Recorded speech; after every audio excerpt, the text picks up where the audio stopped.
Hey, everybody. Thanks for joining us on YouTube. We're so glad that you're here.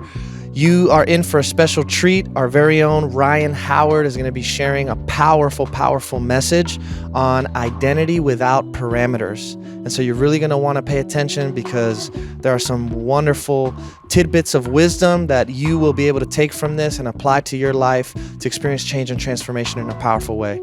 And so if you haven't subscribed yet to our YouTube channel, please do so and share this with a friend. Appreciate you and enjoy it.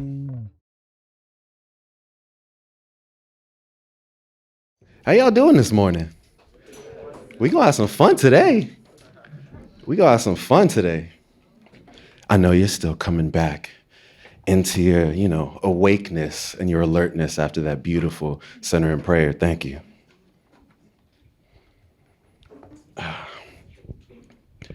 Today's message is called Identity Without Parameters. Identity is such a crucial topic because it's something that we all have. And it's actually the derivation of all of our problems, both individualistically and systemically in this world. All the problems we encounter come back to a problem of identity. But before I go further, I'd actually like to pray. Close your eyes for me just for a second, please. Lord, we thank you and we love you. So many times, Lord, I come to you and I ask you and I beg you to alter limitations that I perceive outside of me. The limitations that I think my reality are imposing on me. But today, Lord, I ask you for but one thing. And I ask you to imbue me with the wisdom to stop limiting myself. I ask you that you would allow me in this moment and in this space to be a limitless vessel because I'm speaking to a limitless God. And I don't want that which you have to bring through me to your people over the course of this next 35 minutes. I don't want that limitless goodness, that limitless energy, that limitless faith, that limitless restorative power of God to be limited by a limited vessel. So I simply ask you to get this clay fool out of your way so that your work can be done in this place. We love you. Amen.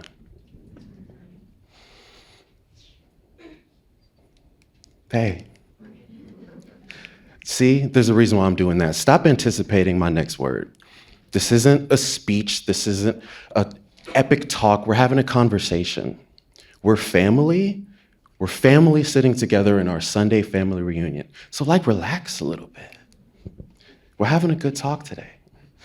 This thing about identity without parameters, the way we see ourselves has so much more of an impact on the life we experience than we actually realize. And again, I'm going to tell you this for a second time. All of the cyclical events, all of the cyclical issues that we deal with in this world come from an issue of identity. Stop and think about this for a second. Adolf Hitler was not German. Adolf Hitler was Austrian. Adolf Hitler was short and small in stature. Now, no disrespect to my short kings. Y'all are short kings, you know what I'm saying? But just hear the psychological impact of these things. He was small in stature. He came from a lower class. And he could not even identify as a thoroughbred German. He was Austrian. Think about, hey, what's up, Brian? I love that dude. I'll just say what up real quick, my fault. But think about all of the limiting self-perceptions. Think about the level of inadequacy and perceived insecurity that a person has to feel when they're coming from, bless you, they're coming from a low-class space They're living in a country where they can't even identify as a thoroughbred of one of the people. He's not German. And we see what he did. We see what he orchestrated, the hate that came out of him. What he imposed on the world and what he imposed on the Jews was a representation of his inner identity issue. And so what happens when we put parameters around our identity, when we limit ourselves, we put ourselves in a box. It not only weakens us, it not only causes us to do things that are very unconscious, but it also stops us from being what we're actually designed to be, which is limitless. We are powerful, but we can only experience that power to the degree that we allow that power to grow and expand and exist within us. That's why we say, Lord, allow me to decrease as you increase. Get the parameters out of the way. I got this mind that confines my limitations. It confines my capacity. Get me out of the way because I want you to express your limitless greatness, your limitless power through me. Y'all following me? So what are the two impacts that happen when we impose parameters on our identity?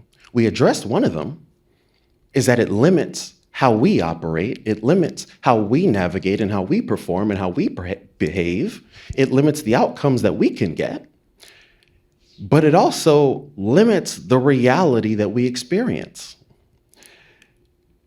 Now think about this. I can only notice God in the world to the degree that I notice God in myself. I can only notice God in the world to the degree that I notice God in myself.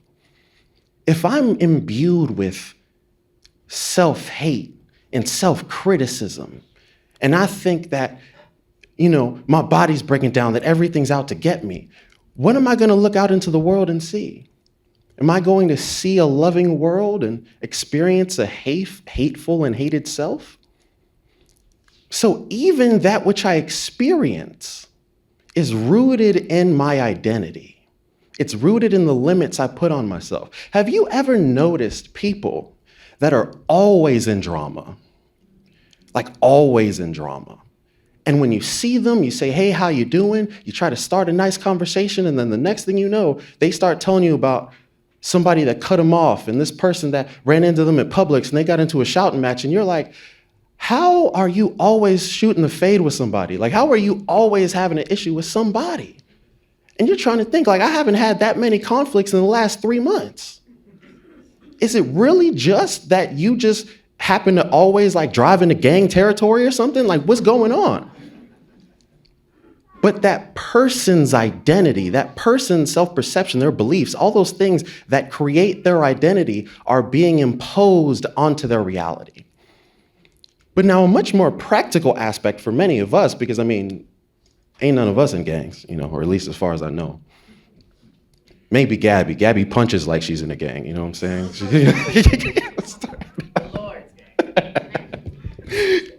Y'all so funny. But think about this. How many things do you not do? How many pursuits have you not gone after because you said, no, I don't do that.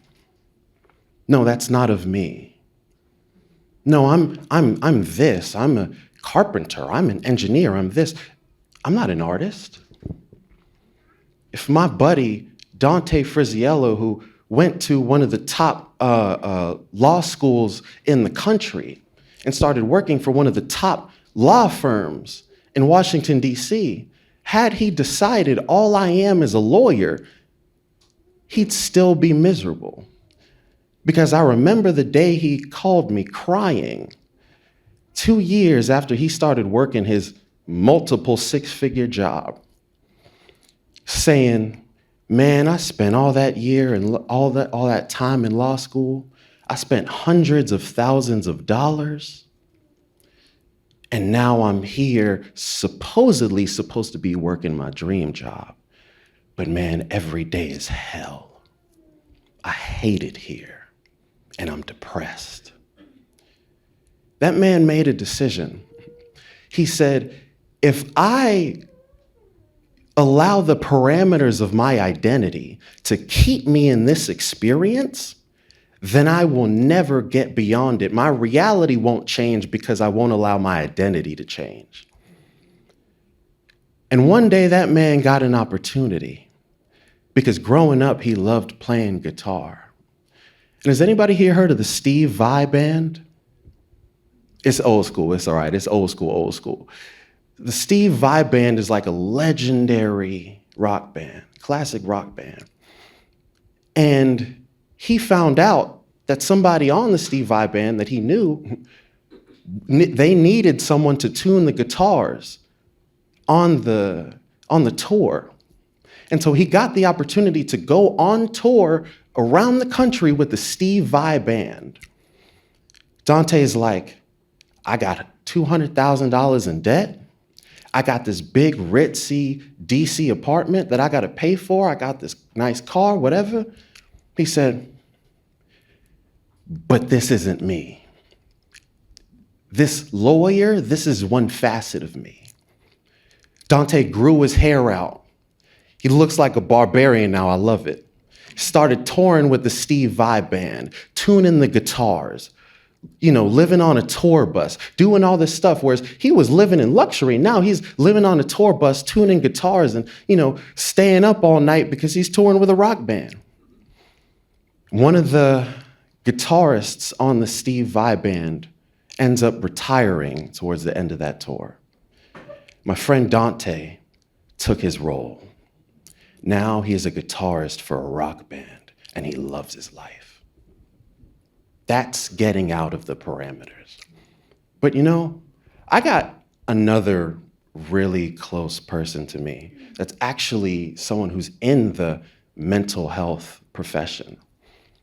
He's someone I've known for a very long time, and he's always been really deep into mental health. But he actually grew up with a godbrother that, as the two of them were growing up, his godbrother was a brilliant rapper.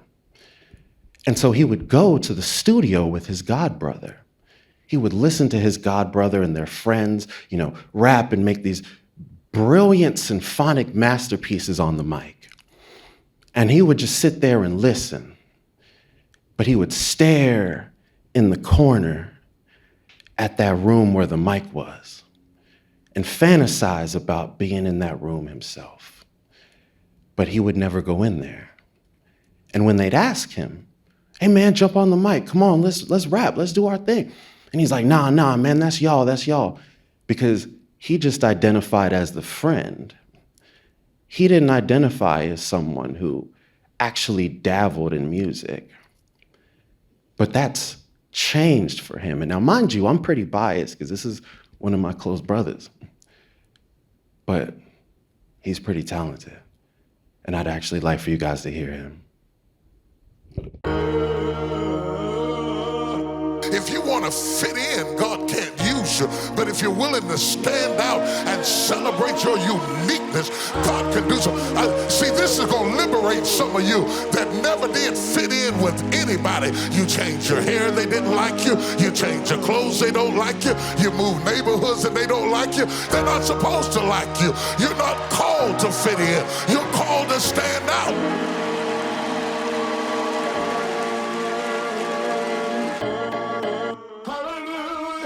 You remember and compilate all the complicated feelings encountered from living internal separation. I'd be remiss not to validate that it really hurts to have to conquer your mental muscle in isolation. You want to decipher my message, huh? Patience, my habit is speaking parables in my conversation. True, some of us really feel it. We're sailing the ship of life alone and all we want's relation. Hey yo, I feel you, homie. It hurts you, feeling the broken relationship with the high you. You've been sinking in escapism, hanging loose, and yet you wondering why the two of you don't rendezvous. Do you exist in a position where you find yourself trying to look for purpose but keep avoiding your solo mission? It makes you sick, live in a contradiction. You praying for newness, but the truth is you have no conviction. Tell me why you scared. Tell me what's holding you back. What are you running from? Is it the pain of the fact? Tell me what's your solution. Because you fear isolation, you keep escaping your sacred journey to greatness. Tell me why you scared. Tell me what's holding you back. What are you running to? Is it the truth or a trap? Tell me what's your solution. When you embrace isolation, it can take you on your sacred journey to greatness. Open your number 3 eyelid. My words are hit like a lyrical miraculous missile. A manifestation of the medicinal heavenly gospel. Please don't be hostile, even though my delivery is no longer docile. I promise I'm not attempting to force nothing on you, just sharing a clear perspective from which I do argue that your powerful potential is static and idle. Every second that you waste and repeat in these cycles, I can't stop speaking. I know that you're crying when you're laying down at night feeling nauseous, cause homie it's obvious, even when you hide it, that sometimes you feeling the sensation of dying. Your cerebral is fire and violent attacks on you like a vicious lion. So in those moments remember that we stand in divinity, boundless potential, essence of the infinity.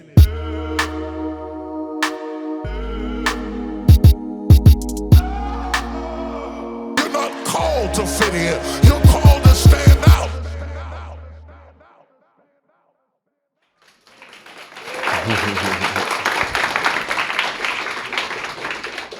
Some of you guys might know him. I don't want to put his name out there because he gets a little shy, you know. Y'all like it?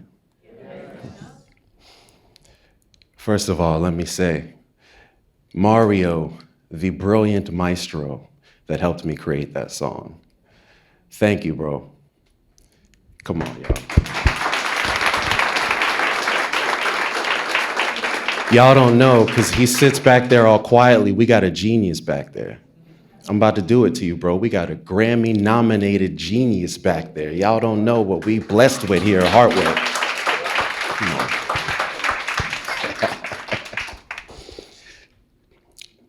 So, firstly, I got a couple questions for you, and there's a reason why I shared that with you. But before I ask those questions, I just want to say to you that I'm not trying to be overdramatic, but I rebuke every pattern of thinking where faith is lacking. Revive your magic. I'm seeing you synchronize. I'm ecstatic. Neuroplasticity, building conscious habits systematically. Like Inspector Gadget, your heart's expanding as if it's plastic. Enthusiastically, elevating spirit, mental muscle must be manic, sinking the devil's Titanic with knowledge so fresh and current, and depth that is oceanic. I'm simply articulating that everything messianic you need is internal. The realization, very dramatic. We stand in divinity, embodying infinity. I'm leveraging my lyricism to serve my community. Unity is my aspiration. All of us royalty accepted you were separated so you could shine gloriously. You are set apart. Little message for y'all.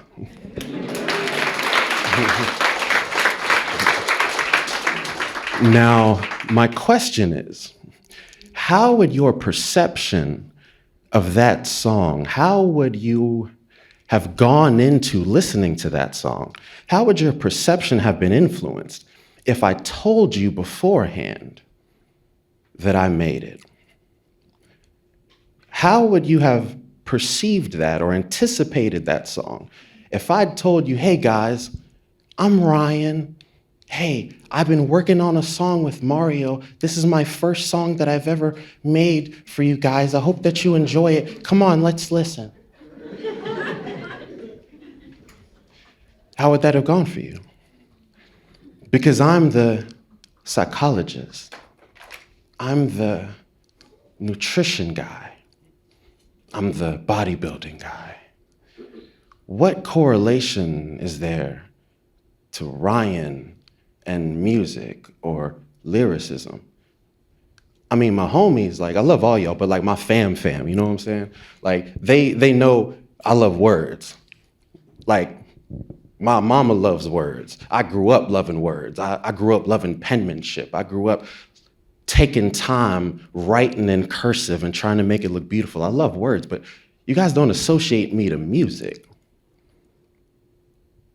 If I'd agreed to that and simply accepted that representation of my identity, I would have never engaged in it. I would have never gotten in front of a mic for that reason. And as a result of me not allowing those parameters to limit me, I've gotten to step into the experience of a new plane. I got to observe God manifest in me in a new way. And now, mind you, it's not just that Mario and I made that song. It's also that through doing it, it authentically changed my perception of the world. Because Mario is so knowledgeable about music and about sound production. And as we were making the song, he would show me other songs and he would show me the technicality and how much it takes to master a song and to actually keep it on beat and all of the things that are necessary to engineer a song to the point where you actually go and hear it. So much goes into it. And I was going to the gym right after we recorded our first session, and I'm sitting there doing cardio.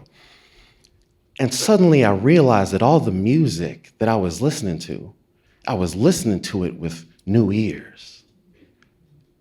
I was hearing the nuances, the details, the beauty.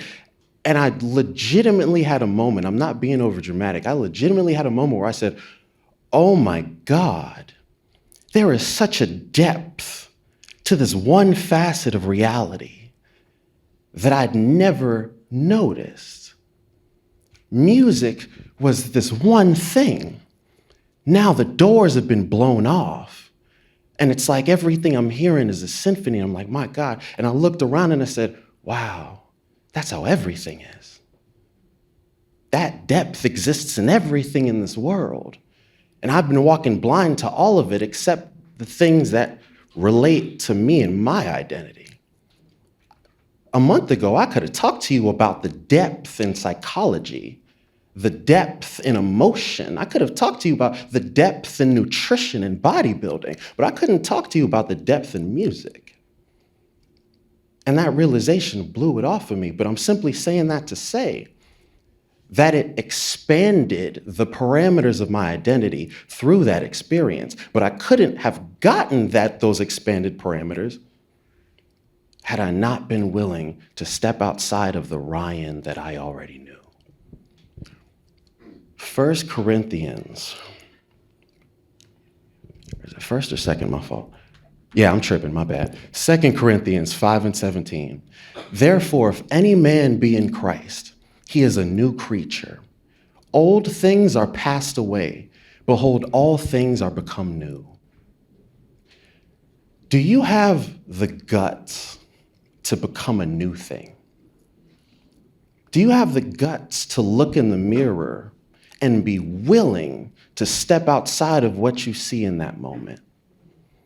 Are you willing to say, yes, I'm enough? I'm less than one thing. I'm less than the person I'm showing up as tomorrow. When I mess up, I'm willing to apologize. I'm willing to acknowledge my fault. But the one thing I say is, don't hold me to that mistake. Because if you blink too slowly, you're going to miss it. I'm going to turn. The second you blink, I might be another me the next second. I'm not limited to my transgressions. I'm not limited to my mistakes because I'm willing to become anew. And that's what this whole message is about. If you take one thing out of this message, it's that you can become anew. Because the reality that you're living is limited to your perception and belief about yourself. As long as you believe that you're limited, that you can't expand, that you can't grow, you're continuing to put pressure on the reality that God wants to expand for you. Do you know that we live in an expanding reality? Space is literally expanding at an alarming rate. And you're stopping yourself from experiencing it because you're not allowing yourself to be more. Talking this identity thing, I got 3 simple, swift questions that I want to give you guys to masticate on, to chew on, to think about today. Who do I perceive myself to be? I invite you, obviously you don't have to do this, but I invite you to get some time. Maybe sit down with a journal and write down all of the things that you use to identify yourself as. Maybe write down what you think you're really good at. Maybe write down what you think other people know you for. Maybe you'll write down your career. Write down all the things that you perceive yourself to be. And look at that list. And think about where you want to go and what you want to achieve in life. And see if, in order to achieve those things, in order to get to those places, there's anything missing off that list. If the me that I stand as, that I perceive myself as, is actually capable of getting where I want to go. Because it's my identity that's going to determine my ability to get there. Not because God's limited by us. God can do anything with anybody. The scripture said that God said, I'll make the rocks cry out. Which is, he used ravens to bring manna to the people. We know that. So it's not about God being limited by our limitations. But we have to have the vision to step. Oops. We have to have the vision to move in that direction. Because God's saying, no, I can do that. I'm going to do that. But I need you to start walking over there. And you need to be able to see yourself as more than what you are right now. Because my truth is, I'm not asking you to accept this. I'm saying my truth. My truth is, I'm forever worthy. I'm forever good enough. I'm forever accepted at my core identity, because my core identity is a child of God. But on the human level, I'm not good enough to get where I want to go. And I'm not asking you to internalize that. I'm saying for me, I'm being objective. I'm real with myself. I'm not good enough to get where I'm trying to go yet. But I'm going to get there. I'm going to get there. I'm going to reform the educational system in the United States. I'm going to do that. All I'm saying is don't show up at my house telling me to do it today. That's all I'm saying.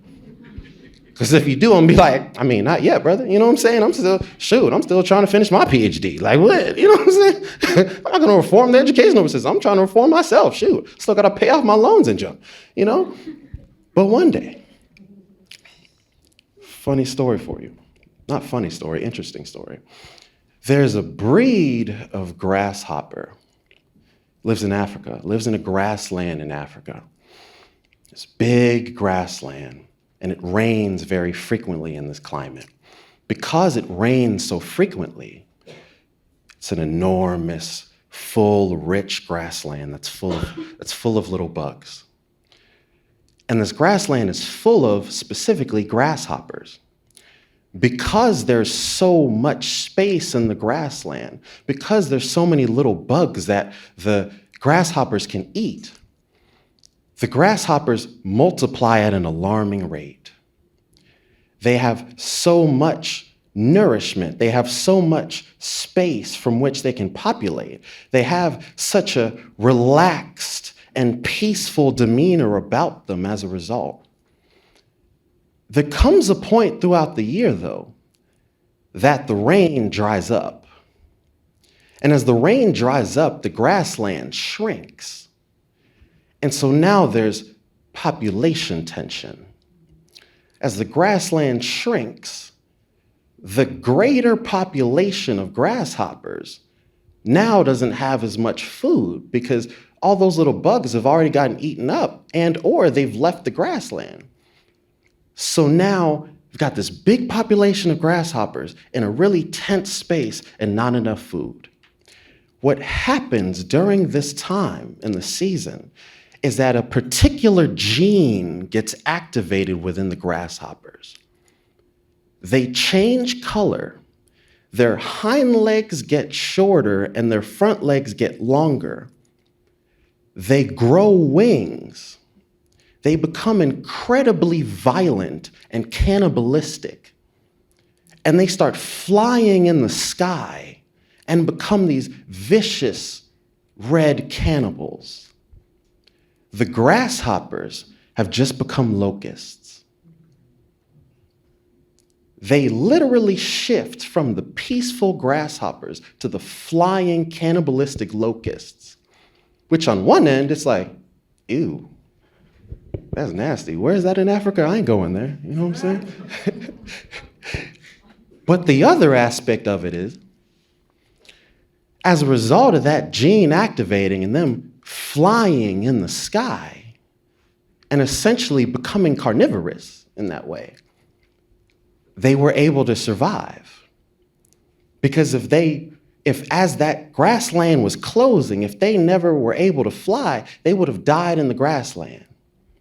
They wouldn't have become grasshoppers. Their identity changed. This is about identity change. We, as living beings on this planet, we're adaptation machines. The grasshoppers turn into locusts. But us, fortunately, we're not limited by our genes. We can turn into whatever we want to turn into. We just got to be able to believe it and step into it. And so since I've gone from humans to talking about grasshoppers, now let me come back to talking about humans. One of the most fascinating things to me is learning about disorders in psychology. Because when you look at the specificities of a disorder, you learn about the parameters of the mind. You learn about the parameters of identity. And my favorite one to study, because it's the most fascinating to me, is dissociative identity disorder. A lot of people call it multiple personalities disorder, but it's actually DID. Dissociative identity disorder is a mental health condition characterized by the presence of two or more distinct personality states. These personalities control the individual's behavior at different times. Each personality has its own personal history, traits, likes, and dislikes. Depending on how the DID manifests in the person, they're going to have these different personality states that can show up. And now, mind you, these personality states come out, they are formed during youth in response to trauma. What happens is, let's say, for example, when a child under 7 encounters a highly traumatic experience that they don't have the psychological capacity to manage, what can sometimes happen is their mind will create this alternate personality state, this alternate identity. And then identity is designed to be able to handle the trauma. And many people have many personality states. Now, mind you, this is a rare condition, but they can develop multiple personalities. And for many of the individuals who experience this, they'll have completely different, memory. Like a person can black out for 3 days, and then later on they realize that one of the other personalities was living out their life during those 3 days. I was listening to this interview online, I believe it was on MedHealth, but this woman was talking about how one of the personalities had a boyfriend that she'd never met. And this boyfriend, she would go and sleep over at her house. She had no idea. They showed her a picture of this man. She said, I've never seen this man before in my life. Because she would black out and the other personality would take over. Now, here's the part that's really crazy. Different personality states can have different physiological issues. You can have one personality that has high blood pressure. You can have another personality with low blood pressure and diabetes. Diabetes, where they need to inject themselves with insulin on a daily basis. They need it medically to function. But when the other personality state takes over, they're not diabetic anymore. That's crazy. Y'all tripping. That's crazy, bro. That's crazy. I was like, what do you mean? When I first read that, I'm like, listen, I understand this is a scholastic journal, but like that's cap. Like there's no way. There's no way.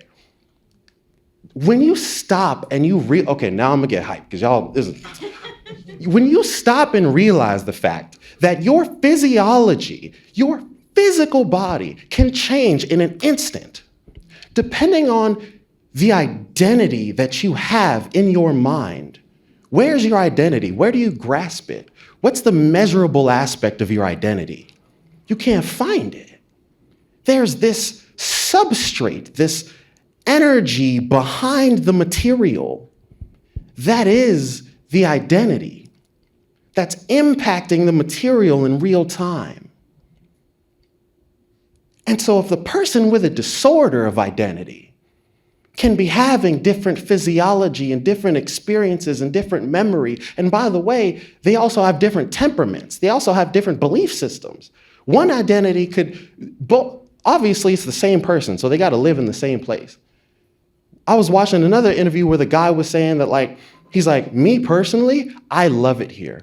All I see when I'm here is nice people. Like everywhere I go, it's beautiful people. Then they switched to the other personality, and the personality was like, oh, this place is full with robbers and haters and everybody's out to get me. Like the same spot. Y'all go into the same grocery store, my G, talking to the same people. That guy's like, people are amazing here. The other one is like, people are terrible here. Imposing the identity on the reality. All of that to say something very simple. What's the reality that you're creating with how you perceive yourself to be? If the way you're living isn't up to par, maybe it's time to allow yourself to do a little rewiring. But we don't like to do the rewiring because that sounds nice when we're talking about it. Yeah, I'm going to change my perception of self. But we don't realize how attached we are to parts of ourselves that are killing us. We believe certain things, and those beliefs are really making our life stressful as all hell. But we don't want to let go of them. We don't want to let go of people. Oh, come on now. We don't want to let go of people because we've built an attachment to them. We've embedded them in our identity. I identify with loving this person. And so because I've identified with the person, if I get rid of the person, if I separate from the person to become anew, I feel like I've lost part of me. So I'm not thinking about becoming anew. I'm actually thinking about becoming less. And so my fear is overpowering my motivation. Identity without parameters. Where are the parameters in here? Who do I perceive myself to be? And then, next question. If I were able to put on different identity traits like a mask, what other traits would I add to myself? The way that I like to think about this is, well, first, let me repeat it. If I were able to put on different identity traits like a mask, if I could add traits to myself like stats in a video game, some of the ladies still looking at me crazy, and the dudes are like, oh, yeah, I got you now, bro. Okay, facts. So you mean it like Grand Theft Auto? Okay, yeah. If you could add identity traits, what traits would you add? The way I like to do this is I start off with saying, what life changes would I like to make? And obviously it's a beautiful thing to say, but not that frou-frou stuff. Oh, I'd like to be happier. No, measurable changes. Where would you like the change, and what would you like the change to be? Something I've learned doing education for the past few years, you can't make the change if you don't identify it. Where are you going? Measure it. What's the metric? What's the metric? What do you want the change to be? By how much and when? What do you want the life change to be? Now, what personal attributes would I need to be able to create those changes? The way I like to say it is, what version of me could do that? What version of me could do that? I want to be a successful business person. Okay, how successful? How many people do you see in that business? How many employees do you see? Okay, now what version of you is the one who can actually sit in that office and run that thing. Because once you do, now you got people whose families are dependent on how you show up. So at that point, it's not just about being Mr. CEO. No. Now you actually got to live Mr. CEO. What attributes do I need in order to step into that? Second to last little point. It's quick, and then we're going to close. It's a brother named Dr. Eric Thomas. Dr. Eric Thomas used to eat out of trash cans. He was poorer than poor, grew up in the hood. And he was a 20-something-year-old man eating out of trash cans. I don't know what switched, I don't know what happened, but this man said, I need to change my life. I'm eating out of this trash can right now, but I'm not trash. I feel like it, I'm living like it, but I'm not trash. That man didn't even have a GED. That man went and got his GED. He would have to sit there and study to pass the classes that we passed in our freshman year of high school. That man went and got his GED. Did you hear the name that I referred to him as when I first spoke? His name's Dr. Eric Thomas. Come on. That man was in his 20s with no GED, broke eating out of trash cans. Now he's in his 40s and he's referred to as Dr. Eric Thomas. Making millions, traveling the world, speaking and motivating people. His identity changed. And as a result of his identity changing, he got to make a bigger impact in the world around him.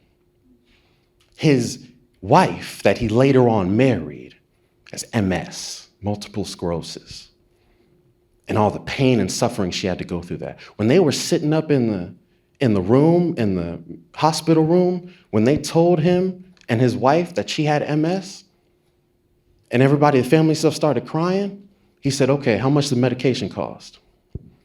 Okay, how much is this? How much is that? And then the doctor said to his wife, who loved being a nurse, he said, you won't be able to be a nurse anymore.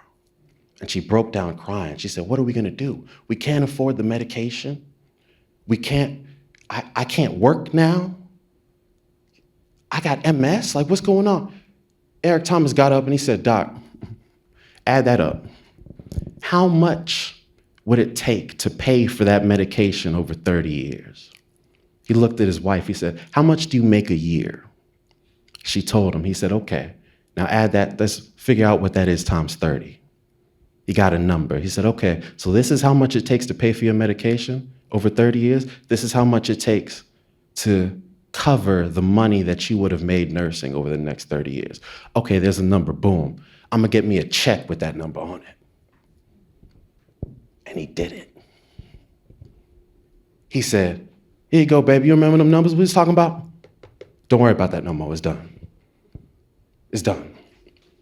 The type of power you have to have in your identity to hear that your wife has MS and she can't work anymore, and you got to pay all this stuff. And he looked at that situation, he said, how much I need for that? Okay, let's go get it. He was able to do that through the power of his identity that he developed in being able to get himself out from eating off that trash can. The power he developed from learning how to switch, he used that to change his wife's life. So I'm saying that to say to you, you developing an identity where the parameters are let go, the parameters are expanded, you becoming a bigger you get to make a bigger impact.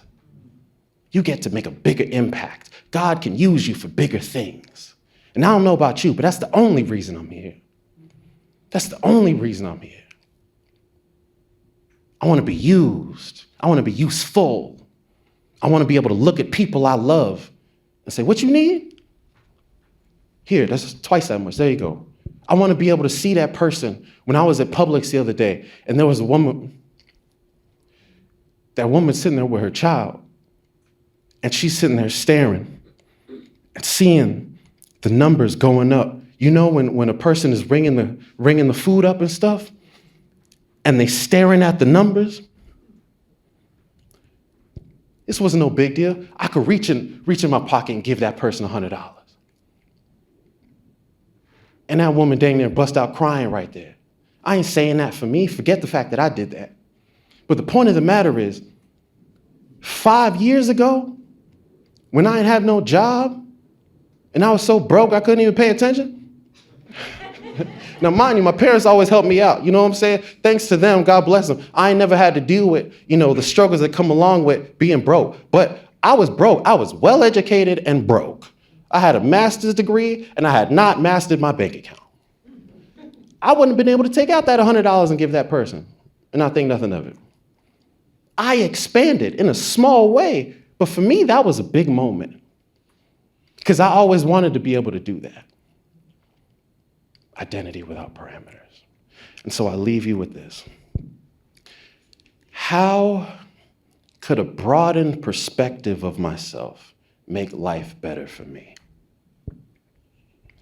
If I could broaden my perception of self, if I could actually not say it, not think it, but experience worthiness, experience what it is to feel enoughness in myself, to not have to have such a reactive self-perception where I'm looking for people to validate me, because if they don't validate me, that I don't feel valid. No, I'm valid whether you acknowledge me or not. I'm blessed and highly favored. If you're not feeling me, that's cool, but guess what? I'm feeling me every day. Every day. So live with identity without parameters. I love you guys. Thank you so much. We thank you, Heartway. We love you. Have a great day. No, I'm playing. I'm not about to rap. Bye.